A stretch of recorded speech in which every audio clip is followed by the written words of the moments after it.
Quartermaines can be a bit overwhelming, even on a good day. Don't you dare make apologies for us. Tracy, you have been unforgivably rude to our house guests. Who just happens to look like Emily? My main concern is to help Monica, and you know that. By bringing a total stranger into her home? Look, if having Rebecca here gives Monica some comfort, what's the harm in that? Where do I start? Hey, can everybody calm down for a second and give Rebecca some room, please? Rebecca, Nikolas is right. This family can be overwhelming. We just wanted to get to know you better. How can two smart, conniving people be so oblivious? There is an ulterior motive here. Tracy, it's not her fault she looks like Emily. Or that out of all the cities in the entire world, she ends up here and stays even when her job goes up in smoke, literally. No one is asking you to befriend Rebecca. No one is asking you to stay here at all, Tracy. You're projecting your grief over Emily onto Rebecca. We all are. Let me just tell you, exercise caution. Perhaps you should hire a private investigator before you go embracing this woman that looks like Emily. Can we all just stop and think for a moment what she's going through, how it's affecting her instead of us? You see, Emily was the heart of this house. And I still believe that it would help Monica if you would agree to stay here, at least for a while, dear. It really would, very much. You two have lost it. Ignore Tracy. We all do. It took Emily quite a while to get used to this family as well. Look, I'm starting to understand how much you all loved her. Very sorry for your loss. Am I the only one who's headbuying this?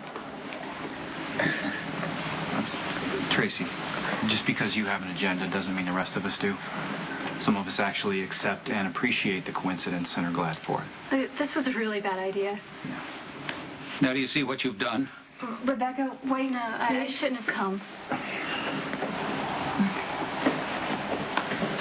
Oh, damn it. This isn't the way my surprise was supposed to end. You meant well, Edward. What do they say about the road to hell being paved? You've been uncustomarily quiet. That's never a good sign. Oh, I have plenty to say. But not to you people. Kelly, I was completely out of line there at the look, you Quartermaines. apologized all the way over here. It's fine. I realized that taking your side was more than just a How can little you possibly know what my side is? I saw how they were treating you, and I realized that I was doing the same thing. So that's why you followed me over to the Quartermaines, isn't it? So you could be my hero, the prince rides in for the rescue. Well, I told you that they can be a little overbearing. No, you're the especially one who's Edward. overbearing, Nikolas. And what gives you the right to assume that you know what I need? Okay. I could have handled those people just fine if you'd given me a chance. You're right. I'm sorry. If you really meant that, you'd back off. You'd respect the fact that I have my own name, my own life. That's what I'm trying to do here. No, you aren't. Once again, stop following me around. Leave me alone. You're right. You're right. I've been completely unfair to you. Glad you understand. It's just seeing you at the hospital and finding out that that was actually real and not some dream. It really affected me. Look, I can't imagine loving anyone as much as you loved Emily. I suppose it's wonderful, but it has nothing to do with me, and I'm not going to let you drag me into someone else's life. I understand. I do, and I promise I won't follow you around anymore. I won't show up for any random dinners at Kelly's. But I will, however, continue to pick up my coffee there most mornings. It's an old habit I don't really feel is necessary to give up, but it really has nothing to do with you, so... Fair enough. Okay. Again, I apologize for any problems I may have caused for you, so... Bye. Nikolas, Yeah. wish you well. Yeah, you too.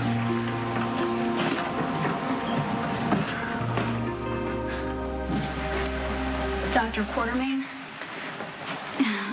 the maid let me in. Alice, she offered to announce me, but that seemed a little much. I didn't expect to see you again. I didn't want to leave things the way they were, especially with you just out of the hospital. I only came by earlier because Mr. Quartermaine asked me to. I wasn't expecting to make such a big scene. Well, that's what this family does best. Yeah. Well, I'm glad you're feeling better.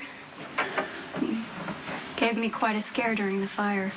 Oh, well, yes, I can imagine me passing out when I saw you had to be a little unnerving. I'm actually surprised you didn't run out of town right then and there. Maybe that wouldn't be such a bad idea, huh? No. I mean, I hope you stay. I really do. I know that this is selfish of me. Look, I could have been a lot nicer about this. That's really what I wanted to say. Oh, look, you don't have to apologize for anything. On the other hand, I apologize for Tracy. She was just trying to protect her family. I don't blame her. I haven't made a very good impression on anyone. Well, how could you, really? I mean, we have been in your face right from the start. Hey, you were just trying to help. That's all. And so was Nikolas. I mean, he's made some mistakes, but I completely overreacted. Nikolas, well, he can be intense at times, but he's got a very good heart, and I hope you will give him a chance to get things sorted out. There's no percentage in it. You know what I mean? No? In what? This love of your life thing. This feeling that you would do anything, pay any price to have her back, to make everything like it used to be. Afraid it doesn't work like that. You can't hit rewind. Hell, nothing rewinds anymore. And this clone? Clone? Her name is Rebecca, by the way. It doesn't matter who she is. It only matters who she isn't. You know what I mean? I'm afraid I do. No matter who she looks like or what she's really doing here. She is not Emily, and she never will be. She may have Emily's eyes, but she doesn't have her heart, her soul. All that is gone into the mist, into the cold, dark night. And no matter how you grieve, or how badly you want her back, it will never happen. Yeah. Well, you're not wrong, I'll tell you that. But when I first saw Rebecca, it was like having Emily back. And I know that doesn't make sense, but the part of my heart that I'd given up for dead suddenly woke up. The love that I thought I'd never feel again came rushing back to me. How am I supposed to walk away from that?